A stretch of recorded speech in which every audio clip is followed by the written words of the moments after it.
Hi, everyone, and hi, Jamie. Welcome to today's event. We're super excited to hear more about the different career options in HR from someone out of background in this in this division.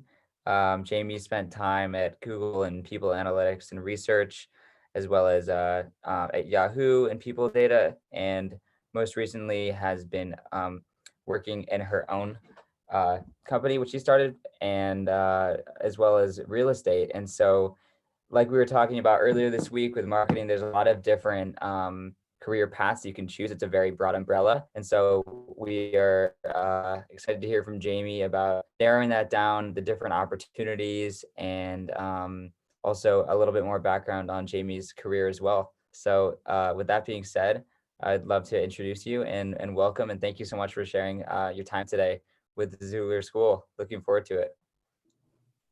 Awesome, thank you. Thank you so much for having me. Let me pull up the slides. And can you hear me okay? I know there were some issues with my microphone previously. So. Yeah, I think if there's a way to make it a little bit louder, that would be awesome. Sure, let's see.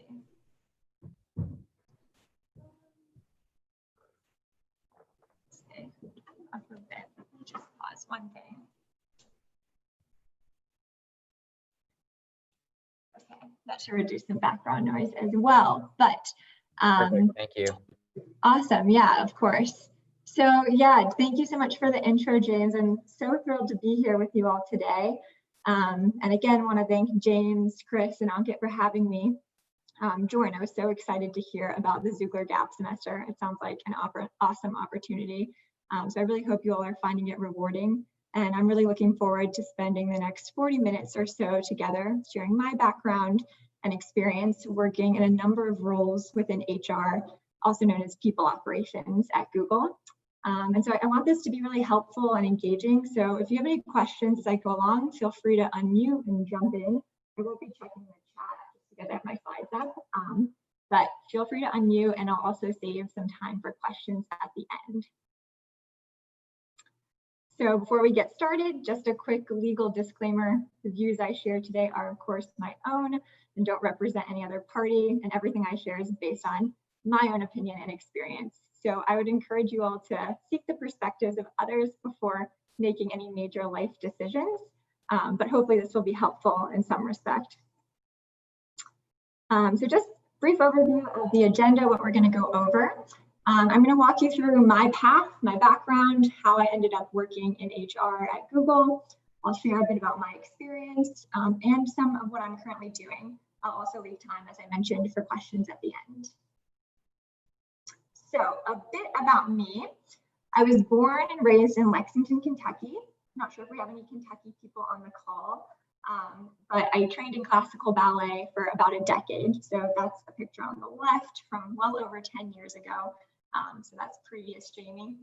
And at a young age, I became really fascinated by psychology and trying to understand why do people do what they do. So this led me to study psychology as well as economics at Cornell. And I worked in a number of research labs while I was there, all under the psychology umbrella, but everything from developmental psychology to social psychology to consumer behavior, which is also a fascinating field.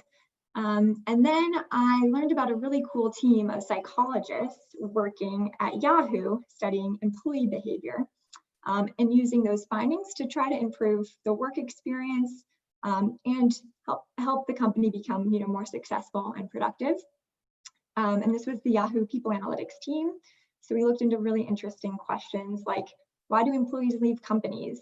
And interestingly, there are a number of psychological factors at play. It's not just about what company is going to offer more money, but there's a lot of things that are important to people, as you might imagine, like prospects for career growth, learning opportunities, the people you're around, a sense of equality. So a number of factors that are really interesting to uncover. And a few people I worked with had worked at Google, and they spoke really highly of the people there as well as just the cutting edge research going on in people analytics. So I was fortunate enough to have the opportunity to join what is called the HRA program at Google. And this is a rotational program within the people operations space. So I held 3 very different roles in people operations. I was in people development, and then diversity and inclusion. And last, I was on people analytics, where I stayed for about 2 years. And I would say I learned as much or more from my time at Google as I did from any other formal education experience. But I am back at school getting my MBA at Vanderbilt. And while I gained a really deep understanding of HR while I was at Google, I'm excited to expand my business knowledge and work more on an entrepreneurial venture. So because this presentation is about pursuing a career in HR, I'll focus mainly on my HR experience, but I'm happy to answer questions on anything else at the end, or you can always email me after this. So I'd love to hear from some of you. You can put in the chat, you can unmute yourself, but what do you think of when you think of HR? Because I know when I was in college, I kind of had a fuzzy idea of what it was, but I didn't actually know what the day-to-day work would look like. So if anyone wants to unmute and jump in, curious to hear your thoughts, or if you want to just brainstorm in your mind, that is fine as well. I'll give a couple minutes of silence, and if anyone wants to jump in, I'll give you that chance. Oh, we have a raised hand. Let's see. Yeah, Levy, go ahead.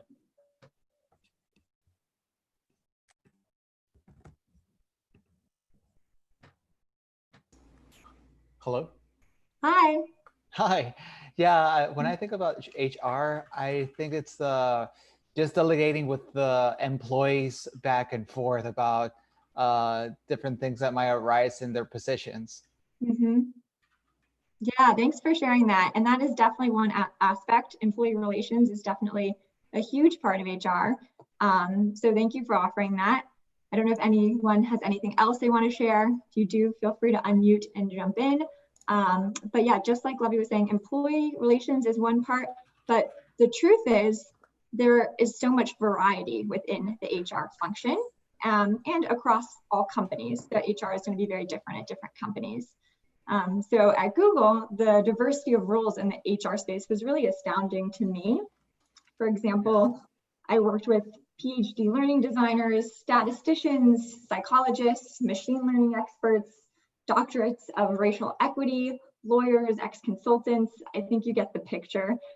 There are a lot of different types of work and roles within HR. So if anything, I hope this sort of opens your mind to the possibility and the different types of roles. It's definitely not just. Oh, what was that? Oh, Levy, I think you might be. There we go. Great. But basically, HR is really anything that's related to finding, growing, and keeping employees. So it's a very broad space, and there might be a lot of different roles that you hadn't thought of before that sit under that HR umbrella. So I'm going to walk you through a variety of roles that I experienced, but it's by no means an exhaustive list of roles within the HR space. So my first role was as Xoogler program manager. And Xoogler orientation is a 2-day orientation program that every single Google employee attends. And yes, every Google employee gets that propeller hat like you might have seen from the internship.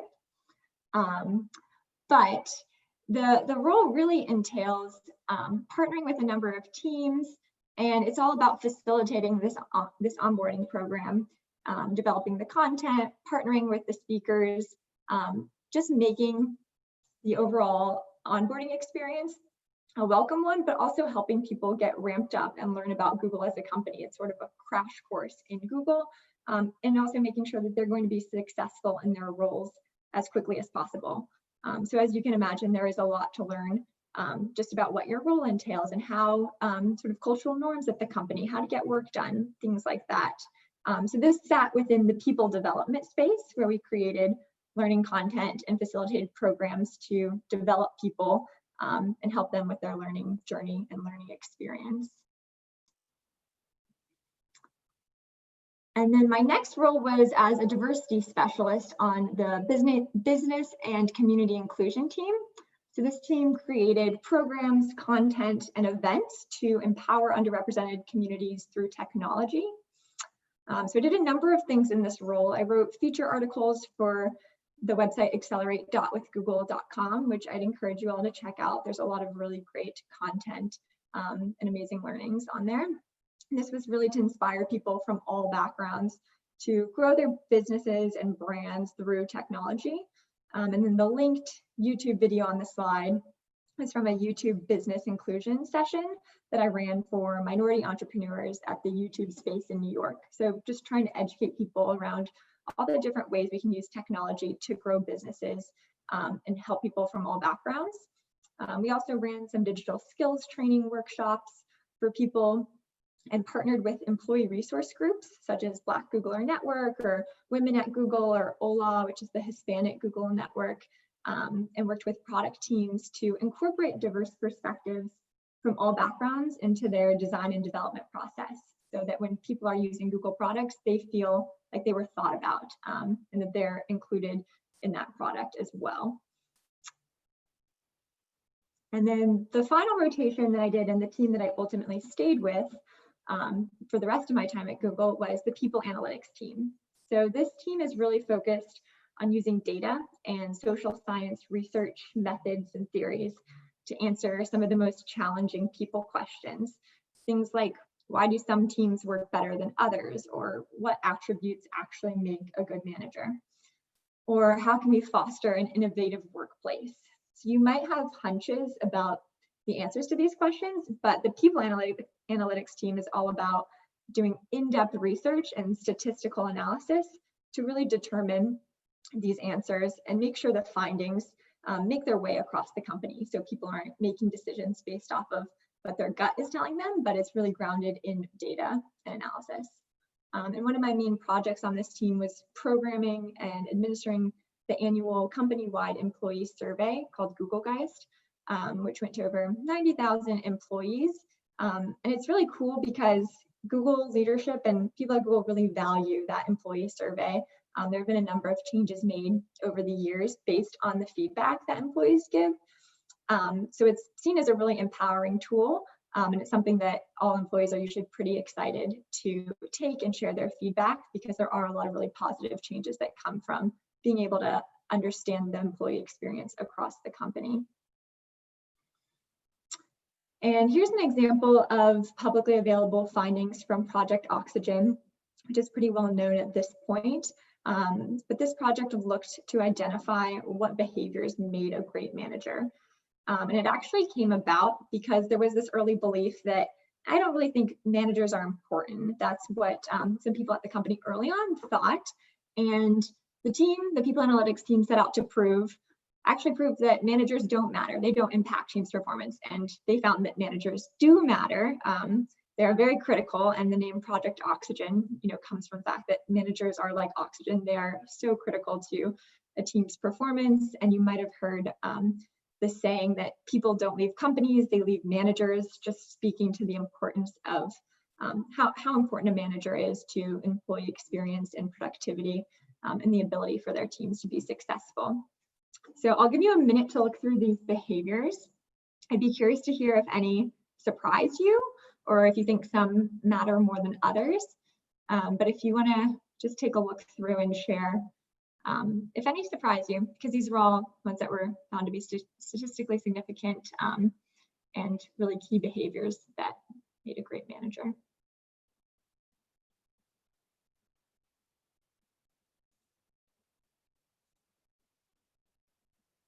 You can feel free to unmute if you want, or you can just think to yourself if that's more comfortable for you.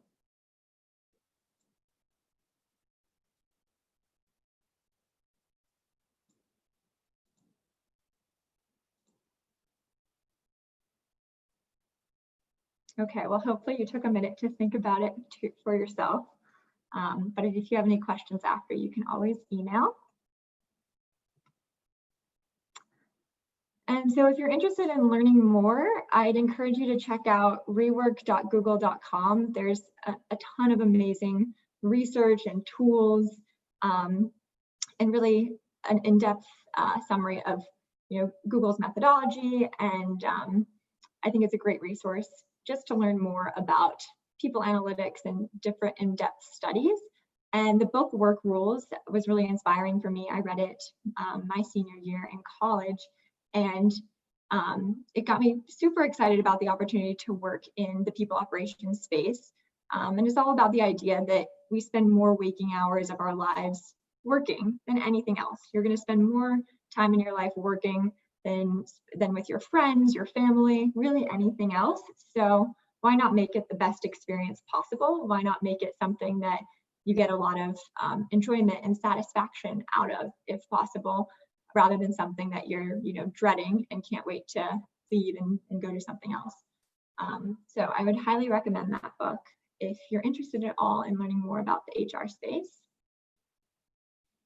And I used to give a pearl of wisdom when I led Xoogler orientations, and I thought that was a really neat way to end. So I'll just end with one that might be a helpful reminder to you as you all navigate your careers.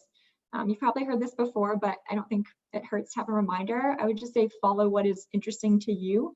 You'll be so much happier in the long run. If you find what interests you, you become really good at it, and you find the role and opportunity that excites you versus saying, I just know I want to work at this company and I'll take any role to be there. Find something that's really interesting to you, something that's going to get you excited to wake up and work on it.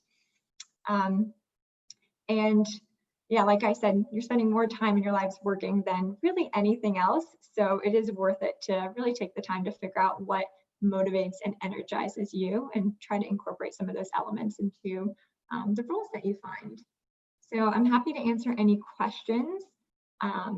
And then you're welcome to email me too if there's anything that comes up later in the day, or as you have time to think back after all of these presentations I know you'll have. Awesome, Jamie. Thanks so much. Really enjoyed the presentation, and I'm gonna head over to the Dory, which is how we've been sort of fielding questions in this webinar format. Is we have people vote on questions and sort of submit their questions through the Dory link. And so we have one now, which I will read off, which is what is a typical career path for someone who is interested in people ops / HR out of college? Like, what is the general sort of I guess trajectory first couple of years? Could you elaborate a little bit on that? Yeah, so it's going to vary, which I know isn't maybe a very satisfying answer, and I can speak mainly to sort of the HR trajectory at Google. But I will say, from my experience, people tend to move around in roles quite frequently, but stay within that one sector. So for the rotational program, it was really nice to be able to kind of experience different roles within that people operations space, and I would definitely recommend it early on if you have the opportunity to do a formal rotational program. I think that can really help set you up for a very successful long-term career in HR, just because you will have experience working in so many different areas, and there is so much cross-team, cross-functional collaboration. Just to give an example, if you are working in the recruiting space and you're trying to get a candidate to accept, you may be inclined to want to give them a higher offer. But if you're working in the compensation space, you would likely understand the importance of pay equity and making sure that all roles at the same level are paid equitably. So just having that different perspective and understanding kind of the tensions across the HR space, I think is really helpful for any sort of more strategic or long-term career in HR. So to answer your question, if you have the opportunity to do a rotational program, I would really recommend that, just because I think having really in-depth experience working in different areas within the space will only help you to work better with colleagues down the line. I don't know if there's really one set path to a career in HR, but I would say applying for roles in HR and then talking to other people to figure out what resonates with you, what sounds interesting. Another piece that was very helpful for me was reaching out to people in roles I thought sounded interesting and just learning more about their experience, what they liked about it. And that's sort of a good way to get a sense that's a little bit more useful than just reading the qualifications and requirements. So really using your network and talking to people and seeing what excites you, I would say. Awesome. Thanks, Jamie. The next question here is from, that's not from Levy, but there is a question coming up. Questions, how does an HR role at a tech company compare to others? Is there a significant difference in tech HR? That is a really good question. And as you've seen, I have only worked in tech HR, but I have chatted with a lot of people who have worked in HR at other companies that are non-tech. And just from those conversations, I gather, I think one, it really depends on the size of the company. So you might see more differences in HR roles depending on the size of the company versus the sector. So for example, if you're in an HR role at a startup, you may not be so specialized. You may need to be more of a generalist. So for example, when I was on the people analytics team, I did very focused research on different topics within the people analytics space. But if you were at a smaller startup, you may have to do some people analytics, but also some compensation, also some recruiting. So you're wearing multiple hats and you're not able to, focus as deeply in one area, but you're working more across. So that's something to be said about, the size of the company. And then, which I think is maybe a bigger factor than the sector. And I will say what really attracted me to work at HR and tech was the emphasis on people decisions grounded in data and analytics. And I think that is becoming more widespread across other industries. I know it initially was a bigger focus in the tech sector, but I think after seeing a lot of the success stories and success these companies have had by applying data and analytics to the people space, other sectors have adopted it. I know finance sectors are all adopting some of these practices because they have seen how effective it has been. So I know it's a little bit of a different take on your question, but I think looking at the size of it might be a helpful way to determine the different types of roles rather than the sector. Got it. Thanks, Jamie. And question from Levy here, which is, what has been the most difficult challenge you had in your role and how did you overcome it? That is a good question. So I would say one thing with a rotational program, it's one thing that makes it great, but also one thing that makes it very challenging is you spend about 9 months to a year in one role and you finally feel like you have it under control. You feel like more of an expert in that space. And then as soon as you feel that way, as soon as you kind of make it over the hump and you're feeling pretty good about it, you start a completely new role. And the beauty of it is the roles are all, for me, they were in very different spaces. So you do get that really accelerated learning early on where you feel like maybe you feel like you don't know as much as you should about that role. And it is a very steep learning curve. And once you've gone over it, instead of just staying in the role, you kind of hit another steep learning curve. So I think that part is great, but it also brings a lot of challenges because you're trying to figure out different networks, how to get work done, different, team norms, but you also may need to quickly build up your technical skills in different areas.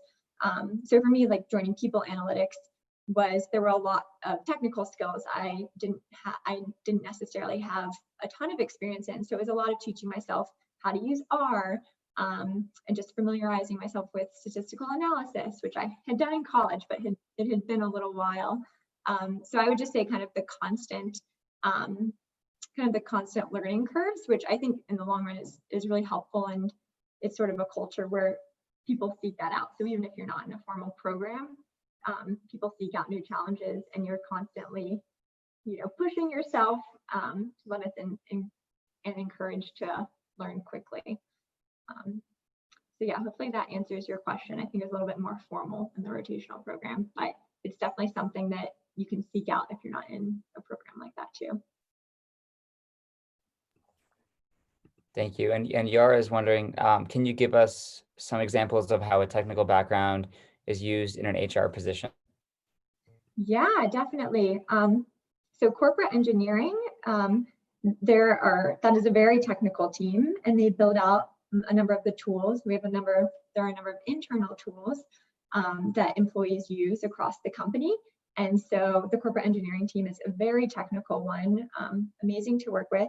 and they build out all of those internal tools, whether it's performance management tool or internal chat applications, or even partnering, like when I did the employee engagement survey, the Google Guys survey, we worked really closely with corporate engineering to gather all that data and put it in a form that was useful for the analysts to analyze and conduct research on. So corporate engineering is one example, but there are a number of technical roles across the people ops space. And sort of on top of that, what traits or soft skills does someone who is interested in HR need most? Did you have to develop these soft skills, or did they come naturally to you? Yeah, that is a great question.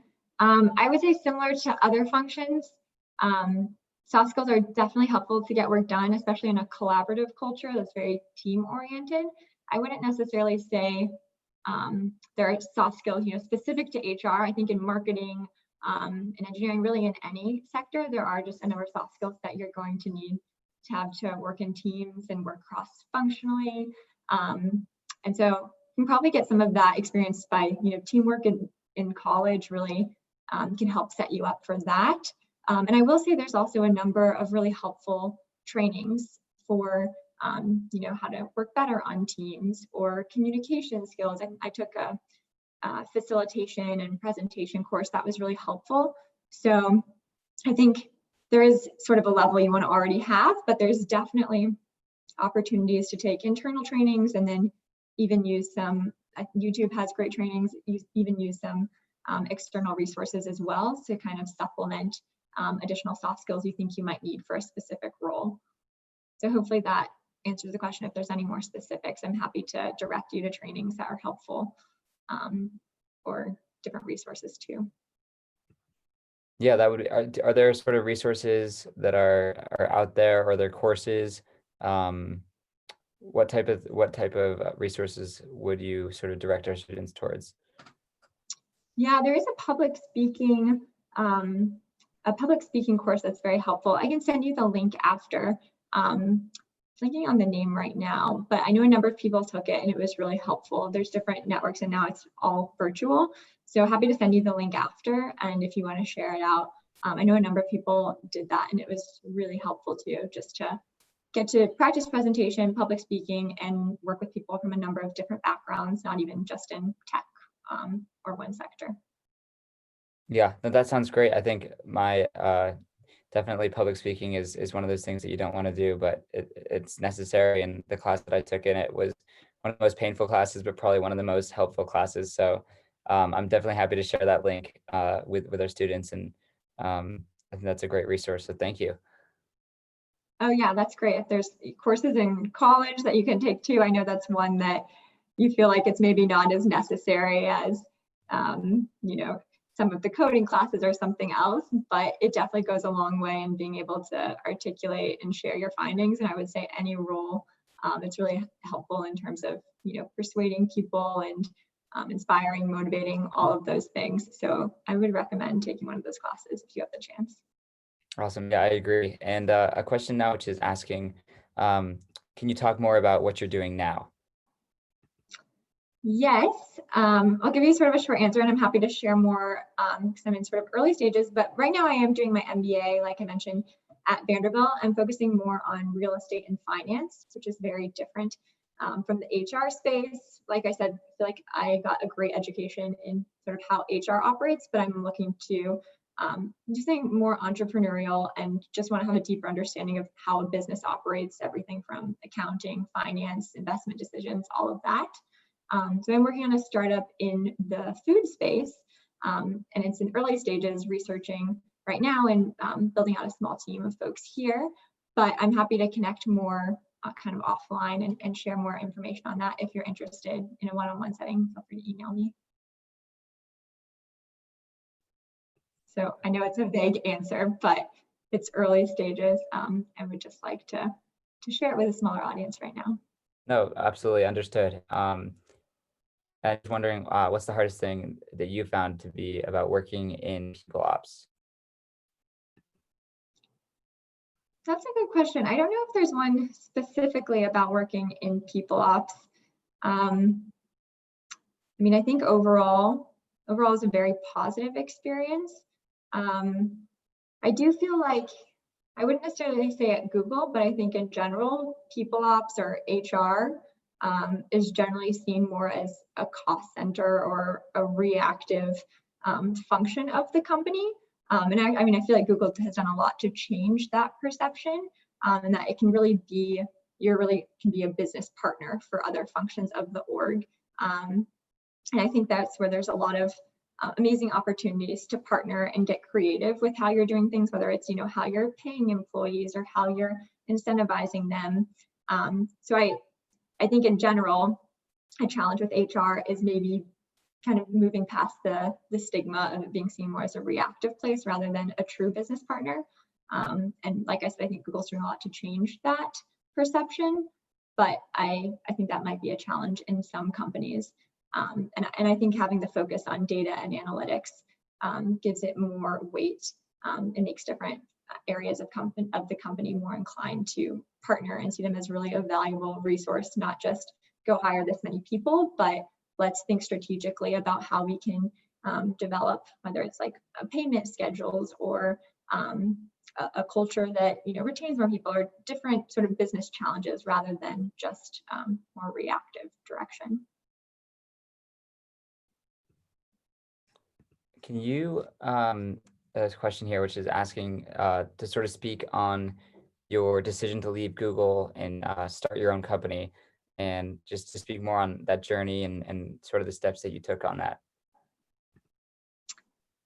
Yes, I will give you a brief answer, and again, happy to share more in a smaller setting as well. But like I said, the main decision was I did want to do something more entrepreneurial, and I felt like I had the very deep HR expertise, but wanted to strengthen my understanding of how a business operates so that I could actually operate one and understand how all the various functions work together.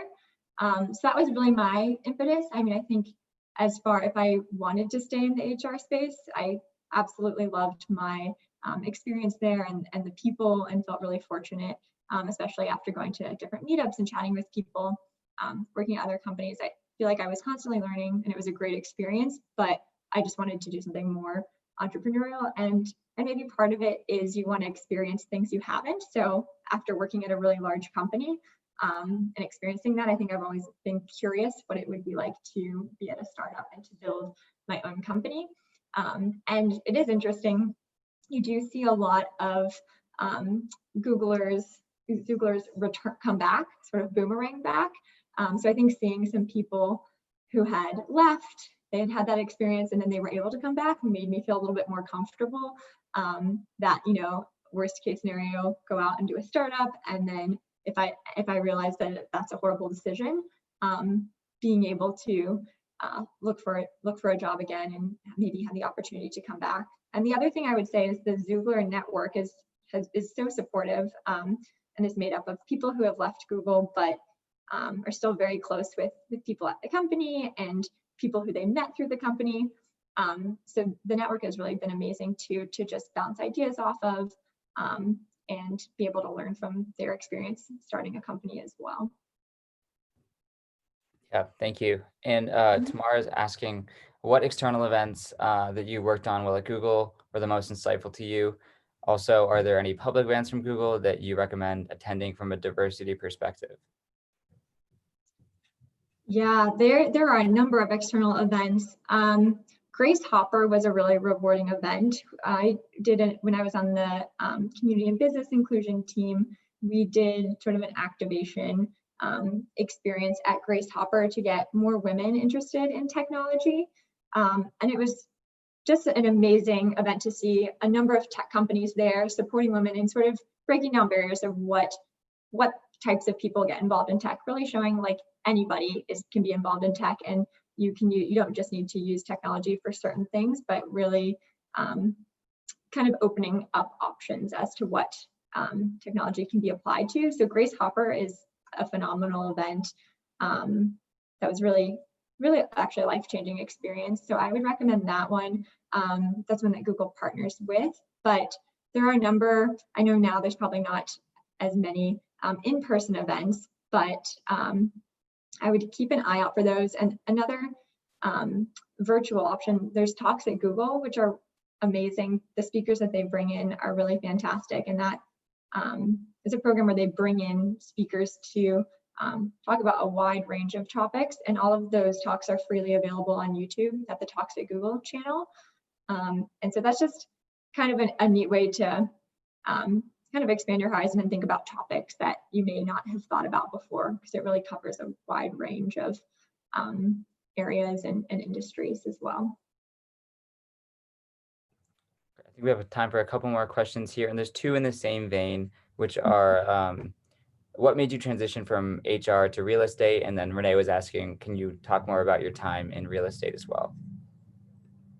Sure, and again, I'm happy to chat more on those questions one-on-one if that would be helpful. But kind of sort of continuing in that same psychology vein, that's always been a very big interest of mine. And I got really interested in how individuals interact with their surrounding environment. And maybe that's more from consumer behavior, but also from people analytics, trying to understand how small changes in your external environment can change things like productivity or well-being. A neat example is, changing the size of plates. When people are getting food, if you have smaller plates, people tend to fill it and eat to their plate. So you can sort of change eating behaviors just simply by changing the size of the plates you're giving people. But there's a number of things like that, introducing plants into the environment. They call it biophilia. So that actually makes people more productive and happier to have more plants around you. So that got me interested into the physical space and learning more about construction and how the design of physical space can improve well-being and also make people enjoy being in different places rather than just having to go there to pick up something, but actually go there and feel more rejuvenated and make it feel like a positive experience.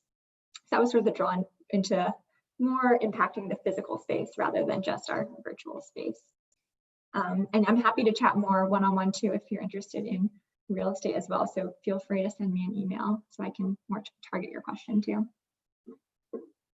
Awesome, thanks. I do want to be cognizant of your stop at 3:40 Eastern time, and so I will round out with this question, and that is, can you talk? Sorry, how do you feel the diversity and inclusion space is changing due to the recent and current events?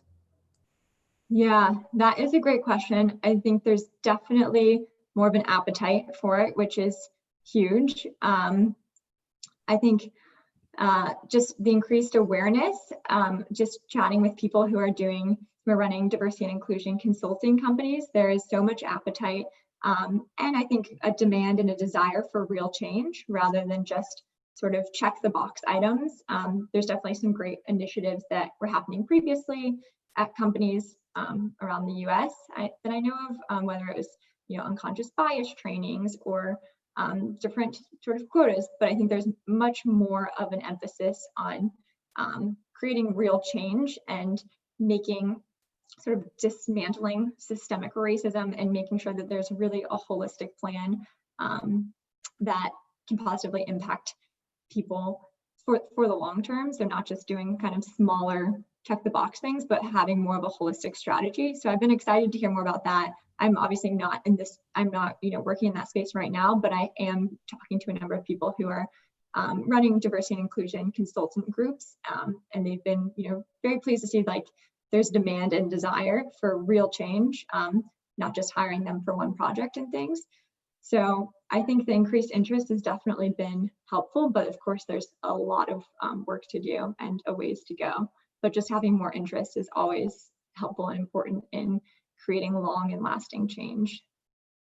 Absolutely. Jamie, thank you so much for spending time with the Xoogler School today. That was a really insightful presentation and also a great Q&A.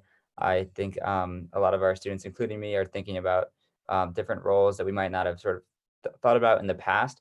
So thank you for sort of broadening our minds and thinking on that, and also for sharing your email and letting students follow up with you on on any questions that they might have. But thanks so much. Really appreciate it. Thank you. Thank you so much for having me, James. And thank you to all of you for taking the time. I wish I had this option when I was in college. I think it's really cool to get to hear about the types of work and the actual experiences of people. So hopefully you found it helpful, and feel free to email at any point. I would love to chat more and be helpful however possible. So thank you again. Have a great rest of your day. Yeah, Jamie, enjoy the rest of your day. Thank you. And to Xoogler Bye. School students, and we'll see you all tomorrow, 10 a.m. Pacific for the real estate and working internationally with Alex Story. And then at 1 p.m. for the career goals and staying on target with Alan Stein. So thank you all, and we'll talk to you soon. Bye.